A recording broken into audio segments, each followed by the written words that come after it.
Fala pessoal, tudo bem? Professor Lamarck aqui na área, tudo jóia com vocês?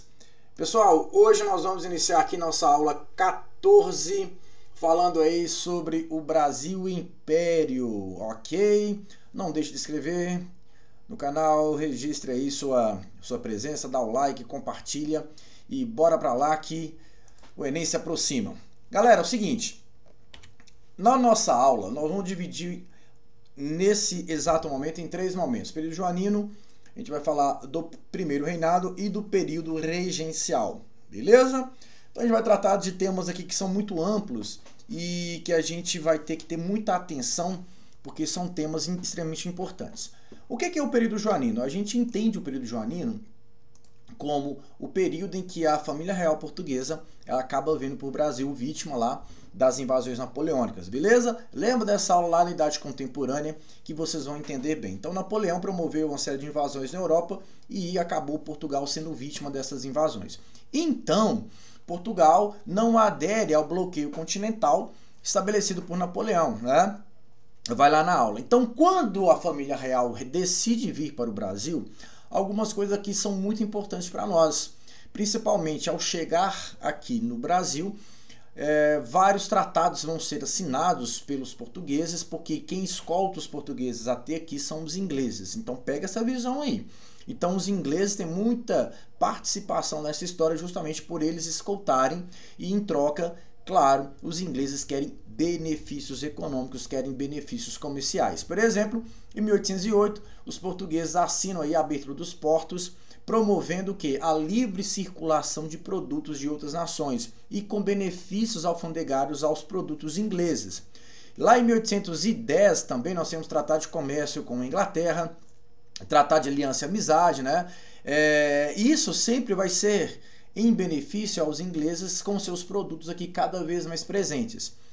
Na contramão dessa medida, Dom João VI, pessoal, acaba incentivando aqui no Brasil a produção manufatureira. Então, Dom João VI incentiva a produção manufatureira no Brasil, mas é uma medida extremamente sem noção. Por quê?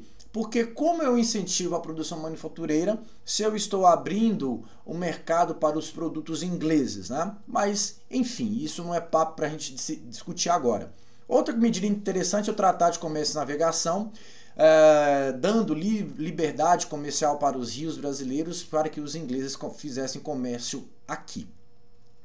Coisas interessantes que a gente tem, que foram criadas aqui no governo de Dom João VI, estão aqui relacionadas, por exemplo, o Banco do Brasil, o nosso Banco do Brasil, a imprensa régia, escolas militares, biblioteca, a biblioteca BN, a Biblioteca Nacional foi transposta, né, de Portugal para cá, a Biblioteca de Portugal ela foi transferida para cá. Nós temos o Teatro São João, o Jardim Botânico. Então a gente tem várias coisas que foram trazidas para o Brasil durante isso aqui. Agora, em contrapartida, né, a gente tem que sempre pensar isso, em contrapartida, a gente vai ter uma consequência que é extremamente interessante, peculiar, mas foi dura para a população brasileira. Vamos pensar da seguinte forma, como que eu vou colocar esse tanto de gente que está vindo de Portugal para cá? Números muito frios, entre 12 até 15 mil pessoas vieram para cá, né? Então tem a famosa história do PR, né? Do põe-se na rua, né? Prédio roubado, né? Que as melhores casas acabaram recebendo essa inscrição nas suas portas. Então não só muita gente acabou perdendo suas residências, mas elevou também o custo de vida. A família real fez com que o custo de vida, né? O brasileiro gosta de aproveitar muito a situação, elevou o aluguel, muitos costumes começaram a ser importados da Europa, ou seja, trouxe uma europeização para a cidade do Rio de Janeiro, né? Fazendo ainda mais com que o Brasil torne ares europeus, aspas, isso como uma forma de imitar e encarecer esse custo de vida, o crescimento populacional do Rio de Janeiro, né? Dom João distribuiu muitos títulos nobilárquicos, né? Que por exemplo, aqui, ó, cerimônia do beijamão, coisas que foram feitas justamente para quê? Para tentar distribuir esses títulos, vendendo títulos de nobreza, também, em contrapartida, arrecadando dinheiro, né? Ou seja, Dom João sempre procurava uma forma de arrecadar dinheiro aqui no Brasil.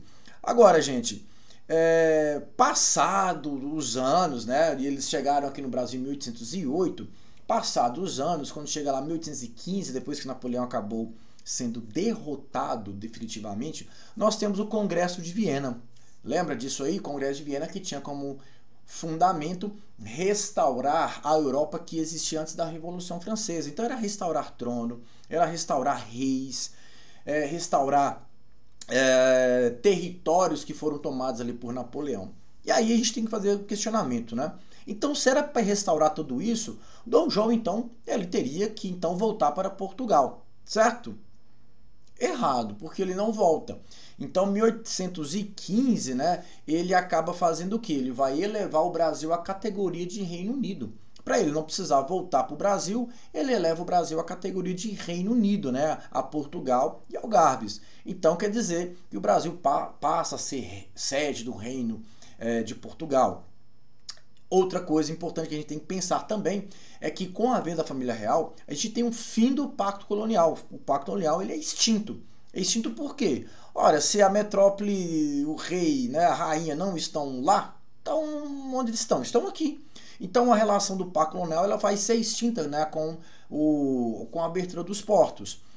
Outra coisa interessante que a gente vai observar é que quando Napoleão vai ser derrotado, os artistas que fizeram ali, né, várias pinturas lá das obras sobre Napoleão, de novo volta no vídeo lá sobre o período napoleônico que eu falei muito sobre isso, né, do neoclassicismo. Esses artistas estavam ali sem o quê?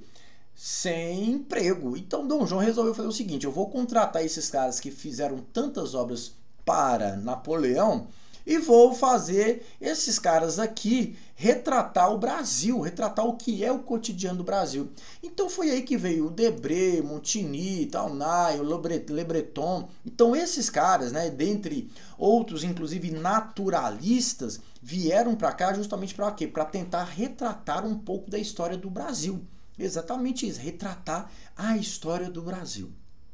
Pessoal, no plano externo, duas coisas interessantes de citar aqui.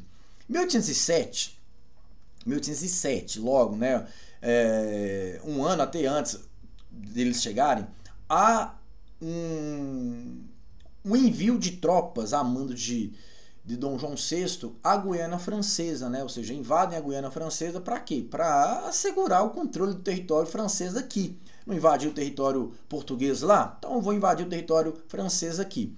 Em 1816 também foi invadida, anexado ao território brasileiro, a província da Cisplatina. Isso lá em 1816. A Guiana Francesa vai ser devolvida, né, em 1817 e lá em 1828 a Cisplatina, futuramente Uruguai, acaba se tornando independente. Vamos observar essa charge aqui, ó. E que nações amigas são essas, né? Inglaterra e Inglaterra. Essas são as nações amigas, né? Porque a gente tem a abertura dos portos às nações amigas. Nações amigas são a Inglaterra, tá? Aqui nós temos uma imagem, né, que é o desembarque da família real portuguesa, porém, nem tudo são flores. Quando chegou no ano de 1820, como Dom João VI resolveu de fato ficar no Brasil, não queria retornar para Portugal, lá na cidade do Porto, influenciado lá pelos ideais do liberalismo e outros movimentos que vão acontecer na Europa nos anos 1820, 1830, 1840, nós temos um movimento chamado Revolução Liberal do Porto, que tinha como princípio o fim do controle inglês, porque eram os ingleses que estavam no controle lá. Portugal vivia uma crise econômica. Crise econômica? Porque cortou, né, gente? Cortou a mamata, né, que de mandar toda a riqueza daqui para lá, daqui para lá, daqui para lá, e a gente não tem mais o pacto colonial, então isso corta Portugal, vai minguando aos poucos, né? Nós temos ali uma liderança da burguesia portuguesa, queriam a volta de Dom João, uma elaboração de uma constituição para instituir uma monarquia constitucional em Portugal e recolonizar o Brasil. O Brasil deixou de ser colônia. O Brasil era sede do Reino de Portugal. Então, o objetivo deles era, inclusive, recolonizar o Brasil. E aí, Dom João VI ali com muita negociação, que era de fato ali um grande negociante, um estadistazinho aí, Dom João VI ele fala o seguinte, ó, eu vou voltar, e ele volta em 1821, ele, a esposa, e Dom Miguel, irmão de Dom Pedro I, e deixa Pedro aqui. Pedro, você fica e vai cuidando disso aqui. E aí a gente entra no quê? No que a gente vai chamar de processo de independência, né? Os caminhos para a independência. E aí, ó, a vinda da família real portuguesa para o Brasil vai acelerar de fato a nossa independência. E aí, galera, o que a gente vai ter que pensar agora? A gente vai ter que pensar o seguinte: dentro do Brasil existe aquele grupo que queria a forma como que o Brasil estava, né, com a fim da relação Brasil-Portugal, ou seja, o fim do pacto colonial. Só que existia gente que não gostou nada desse fim do pacto colonial. Quem gostou do fim do pacto colonial foram os brasileiros, o grupo dos brasileiros. Quem nada gostou disso foram quem? O grupo dos portugueses. Então existiam dois grupos, né? O grupo dos brasileiros, o grupo dos portugueses. Nesse processo, então, a gente vai observar que quando retorna Dom João exige, começa a ser pressionado lá pelos portugueses de Portugal a recolonizar o Brasil. Por outro lado, existem os brasileiros aqui que vão pressionar Dom Pedro aqui a quê? A manter a relação e evitar que Dom Pedro retornasse, porque eles viam em Dom Pedro a figura que impediria que o Brasil fosse recolonizado e, quem sabe, aí uma possível independência. Em janeiro de 22, nós temos lá o famoso dia do fico, né? Que se for para o bem do povo, felicidade geral da nação, diga o povo que eu fico. Aí Dom Pedro acaba ficando. Então as elites coloniais brasileiras vão se aproximar de Dom Pedro, né? Ele vai anunciar essa permanência e aí ele vai decretar que nenhuma ordem que viesse lá de Portugal fosse cumprida se não fosse pelo seu consentimento, né? E aí vai convocar uma constituinte, tropas portuguesas que chegarem no Brasil são consideradas inimigas. E aí em setembro, né, em 7 de setembro lá de 22, ele retornando de uma missão lá em Santos, né, em São Paulo, ele acaba recebendo uma carta de Dona Leopoldina, juntamente ali com Zé Bonifácio, né, clamando ele para tomar uma atitude, para promover de fato esse rompimento. E ele vai bradar lá independência ou morte, né? E aí a gente cai onde? No primeiro reinado. Escuta uma coisa. Uma coisa é você falar que é independente, outra coisa é você reconhecer que é independente. São coisas muito distintas. Porque a gente vai falar muito que a independência do Brasil, esse reconhecimento, ele dura, né, alguns aninhos, né? Dezembro de 22, por exemplo, que a gente vai falar que Pedro ele vai ser coroado como imperador. Então a história do 7 de setembro, né, ele brada aquilo, mas o reconhecimento da independência é totalmente diferente. O que muda o Brasil com a independência? Quase nada. O Brasil continua sendo um país latifundiário, agroexportador, monocultor, escravista, né? Com as mesmas estruturas sociais e econômicas, né? Então, a questão da escravidão nunca foi uma pauta na discussão dessa elite latifundiária brasileira. E aí, gente, quando a gente desemboca de fato aqui no primeiro reinado, a gente vai encontrar um problema grave, que é um problema econômico. Primeiro que Dom João VI, ao retornar para Portugal, ele passou a mão em toda a riqueza que tinha dentro do Banco do Brasil, foi embora e deixou o Brasil aí sem um tostão. E a gente tem o quê? Um problema já, quer dizer que o Brasil já nasceu independente para dar errado, e vai dando errado, gradativamente o Brasil vai dando errado aí. Então esse sistema, né, essa estrutura fundiária, essa estrutura colonial, ela é mantida. Nós temos conflitos, guerras, né, de independência na Bahia, no Pará, em algumas regiões do Maranhão, lá na Cisplatina, né, por conta desse rompimento. Então a gente também tem que ter em mente que o Brasil, quando se torna independente, não é uma coisa, tornou independente, foi lá, depois paguei 2 milhões de libras esterlinas, aí o Brasil, pronto, acabou. Não, não é bem assim. Ou seja, tivemos guerras de independência, sim, né? Tivemos toda uma negociação, por exemplo, os Estados Unidos vai reconhecer em 1824 a nossa independência. Portugal só vai reconhecer a nossa independência em 1825, né? Depois desse pagamento que tivemos. E aí a gente tem que começar a pensar. Todo país que se preze, ele precisa do quê? De uma Constituição.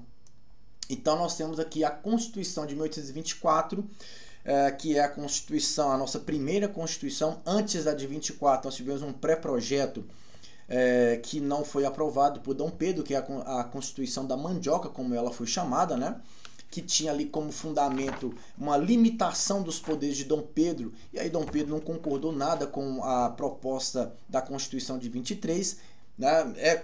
E aí ele vai pegar parte desse texto constitucional e vai outorgar em 1824 a nossa primeira Constituição. O que é outorgar? É impor. E aí, em título do Enem, pessoal, o Enem adora cobrar esse tipo de conteúdo. A Constituição de 24 é outorgada. E a gente vai perceber ao longo da nossa história, das nossas 7 constituições, constituições que foram outorgadas, constituições que foram promulgadas, ou seja, votadas, né, que teve participação dos políticos para a sua elaboração. Ela mantém uma monarquia constitucional hereditária, o catolicismo como religião oficial. A igreja está atrelada ao Estado, né, que a gente chama de regime de padroado e beneplácito. Temos 4 poderes, né? O que um poder a mais está fazendo aí? Que é o poder moderador, o poder pessoal ali de Dom Pedro, né? Que estabeleceu ali um governo absolutista, né? E são características dessa Constituição também a manutenção do voto censitário. Deixei aqui 2 imagens, né, para a gente fazer uma análise aqui bem interessante. Essa imagem aqui, né, do René Morret de 1844 e aqui do Pedro Américo de 1888. Olha só que interessante.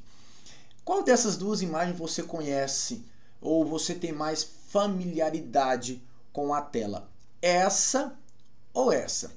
Se você respondeu essa, parabéns, porque essa é a que mais se vende a nossa história da independência, né? Que é Dom Pedro aqui no centro, com fardas militares, com cavalo, junto aqui de pessoas de patente, né? Aqui também, né? Os dragões da independência.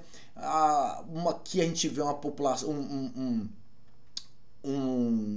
uma pessoa, né, puxando um carro de boi sem saber de fato o que acontecia aqui também.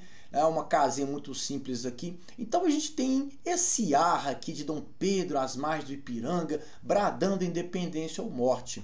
Né? Uma tela que remete, né, uma grandiosidade muito grande. Redundante, né? A gente tem uma grandiosidade justamente naquelas ideias que a gente via de Napoleão. Agora essa aqui nem tanto. Essa aqui já lembra um pouco de Eugène Delacroix, né? A liberdade guiando os povos. Por que a gente não conhece tanto? Porque é uma tela que vê Dom Pedro no meio de populares, pessoas simples aqui descalças, né? Comemorando a independência do Brasil. Olha só a questão ideológica aqui. Aqui nós temos uma tela de 44, que foi primeiro. Aqui tem uma tela de 88, que aconteceu a pedido do pai, né, do filho, perdão, de Dom Pedro I, Dom Pedro II. Aqui, uma tela até então um pouco desconhecida. Olha só o que a Constituição vai fazer para nós. Ela é conservadora, ela é autocrática, exclui as minorias, né? Foi lá e cancelou a Constituição da Mandioca. O Dom Pedro, ele, pelo 4º poder, que era o moderador, ele anulava quase praticamente todos os outros poderes, né? Então, é uma Constituição e é um governo com características um governo extremamente totalitário. Aspas, totalitário não, mas autoritário. O que mais que a gente tem no primeiro reinado? A gente tem gente que não vai gostar disso, né? A gente vai ter reação a esse tipo de governo. Por exemplo, a Confederação do Equador, que é os estados ali da região do Pernambuco, Rio Grande do Norte, Ceará, Paraíba, Alagoas, esses caras não aceitaram esse governo autoritário, centralizador. Existe uma crise econômica muito grande, né, na região, e aí liderados lá, Paz de Andrade, Frei Caneca, o Cipriano Barata, esses caras vão se reunir com o intuito de quê? De querer se separar do Brasil. E aí esse pedacinho do Nordeste aí acaba, né, se unindo aí para tentar se separar do Brasil. Dom Pedro contrata mercenários, né, navios e tudo mais, e teve que lá que reprimir esse movimento de forma extremamente dura, né? Frei Caneca, por exemplo, ele é fuzilado. E a Cisplatina? Pô, a Cisplatina nós perdemos. A Cisplatina também, né, mostra lá um certo inconformismo com o governo. Existem N fatores também, fatores culturais, acabamos perdendo lá a Cisplatina, perdemos o território do Uruguai. O que levou à abdicação de Dom Pedro? O autoritarismo, os problemas financeiros, né? E um evento, né, que foi a execução, a morte, né, de Líbero Badaró, um jornalista que falava mal de Dom Pedro. E isso levou a um evento importante que foi lá a Noite das Garrafadas, em 1831. Dom Pedro ele vai perdendo ali sustentação política, demitiu todos os brasileiros do seu governo e nomeou um governo de portugueses, e aí de fato ele tornou-se a sua condição insustentável. E aí 7 de abril de 31 ele acaba renunciando, deixando, né, o seu filho Pedro II, né, Pedro de Alcântara, como príncipe regente sem poder assumir. Gosto dessa imagem aqui para a gente observar que não está com a resolução legal, mas ele entregando a carta de renúncia meio que de um desdém muito grande, né, da situação, né, também não quero ficar mais no Brasil, eu vou me embora para Portugal. E principalmente em Portugal existiu uma questão sucessória. Após a morte de Dom João VI, Dom Pedro ele ficou naquela questão. E aí, quem vai assumir o trono em Portugal? Dom Miguel, que era o irmão mais velho, né, o usurpador de trono, vai para lá, eu vou deixar ele governar, ou eu vou, como é que vai ficar? E aí ele foi muito criticado por isso. Bom, chegamos no período regencial, de 1831 a 1840. O que representa o período regencial? A transição entre a abdicação de Dom Pedro até a posse, né, de Dom Pedro II. Então, a saída do primeiro para entrar o Pedro II. Galera, aqui a gente tem que ter muita atenção. O que foi esse período? Tiro, porrada e bomba. Resumir. Só isso. Tiro, porrada e bomba. Porque é o momento que o sonho dos brasileiros, é o primeiro momento que os brasileiros assumirão a política do país. E é o momento que a gente vai encontrar uma indisposição de governabilidade do Brasil, justamente por quê? Porque aqueles que vão governar começam a enfeitar demais as questões políticas e não conseguiu criar um projeto de nação para o Brasil. É uma instabilidade gigantesca, né, em termos políticos. A gente vai ter trina provisória, trina permanente, regência única de Feijó, regência única de Araújo Lima. Então nós tivemos 4 momentos. É um momento que a gente vai chamá-lo de republicano. Sim, entenda isso. Por quê? Olha, se não tem um rei governando, quem está governando são pessoas civis, que não são da nobreza. Logo, a gente pode caracterizar como uma pseudo-república. A pseudo-república a gente vai encontrar tem um momento presidencialista, porque os regentes serão escolhidos através do voto. Isso é muito importante. Outro fato que é interessante a gente estar observando é esses aqui que eram os grupos partidários durante o período regencial. Os liberais exaltados, né? Os liberais moderados, certo? Os moderados. E esses aqui representavam principalmente o eixo do Sudeste, os latifundiários ali do Sudeste.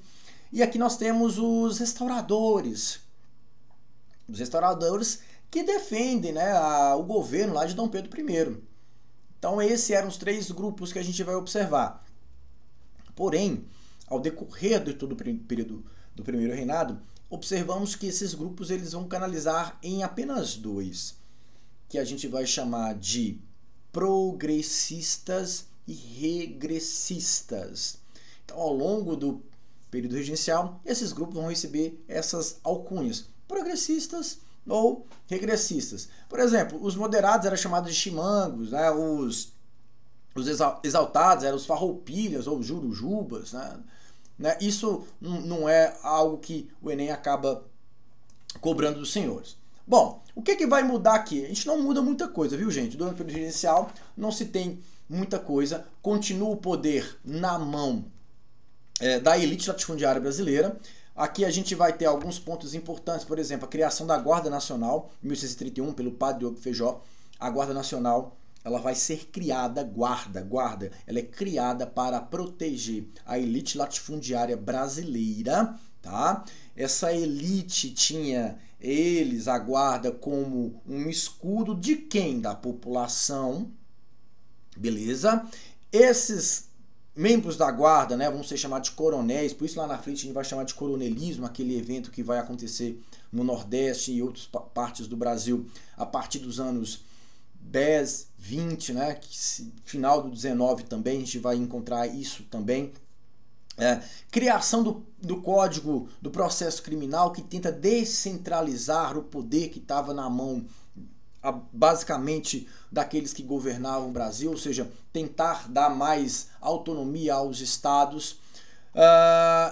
Que isso vai funcionar na prática? Não funciona, porque a gente vai observar uma série de revoltas no Brasil, aqui, farroupilha, cabanagem, sabinada, balaiada, malês, movimentos esses que mostram a exclusão desses estados, né, do Rio Grande do Sul, da Bahia, do norte, nordeste brasileiro. Então, a gente tem um período em que esses movimentos, eles refletem justamente o que? Refletem a insatisfação dos grupos excluídos do poder. Agora, sobre essas revoltas, a gente gosta muito de chamar atenção para dois movimentos importantes, que é a Farroupilha, um movimento que foi feito no Rio Grande do Sul e nele canalizava uma elite, né, eu vou chamar assim de grandes estancieiros, produtores de charque, né, Bento Gonçalves, Davi Canabarro, Giuseppe Garibaldi, né, o herói dos dois mundos, o italiano, que questionou o governo brasileiro pelos altos impostos do charque que era produzido na região e criticavam o charque que vinha da região platina, do Uruguai e da Argentina, que entrava no Brasil com preço mais competitivo do que o charque gaúcho. Conseguiram muita coisa, né? Inclusive proclamar a independência de dois estados, né? A República Juliana, a República do Piratini, né? Ou seja, Santa Catarina e Rio Grande do Sul se tornaram estados independentes. Então o governo brasileiro teve que negociar, né? O de Dom Pedro II é o mais extenso, né? Durou 10 anos esse movimento de 35 até 45, e aí Dom Pedro II ele teve que negociar de fato ali, né, voltar atrás e estabelecer uma série de impostos, né. Nós temos a Revolta dos Malês, que é uma revolta feita na Bahia, feita por lideranças escravizados, liderados ao Iorubá.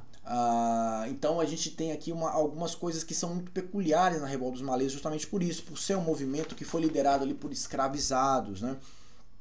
Isso é importante, né? Negros que tinham como pano de fundo o islamismo no Alcorão, né? Ou seja, a necessidade de ler o Alcorão fez com que houvesse a distribuição de bilhete, né? Dos pasquins para compreenderem qual era o objetivo deles. E aí, gente, esse período regencial marcado por esses movimentos, por essa disputa de poder entre liberais, conservadores ou entre progressistas e regressistas, só desgastou ainda mais e mostrou a incapacidade que esses grupos políticos tinham de governar o Brasil. E nessa charge aqui, é interessante a gente fazer a seguinte análise, né? E atenção, pela primeira vez o Brasil é governado por um brasileiro. Boá quer ir por trono, só se Vossa Alteza se comportar. Ou seja, quem governa o Brasil são brasileiros que não conseguem de fato governar o Brasil. E a gente vai cair no que a gente chama de quê? De golpe da maioridade em 1840. Pela ingovernabilidade, aí a gente fala pela incompetência de fato dos grupos políticos brasileiros, dos políticos brasileiros de ser de fato uma liderança. E aí tiveram que clamar um menino de 14, nem 15 anos direito para governar o Brasil e tentar trazer uma estabilidade política, né, dando início ao que a gente chama de quê? De segundo reinado. A próxima aula a gente vai tratar do segundo reinado por ser um momento muito importante, e o Enem agora adora cobrar o segundo reinado, a gente vai ter uma aula dedicada exclusivamente para o segundo reinado. Beleza? Valeu, galera. Abraço demais. Deixa aí nos comentários alguma dúvida, né? Alguma sugestão. Deixa a sua pergunta. Não deixa de compartilhar, não deixa de assistir nossos vídeos. Valeu? Até a próxima!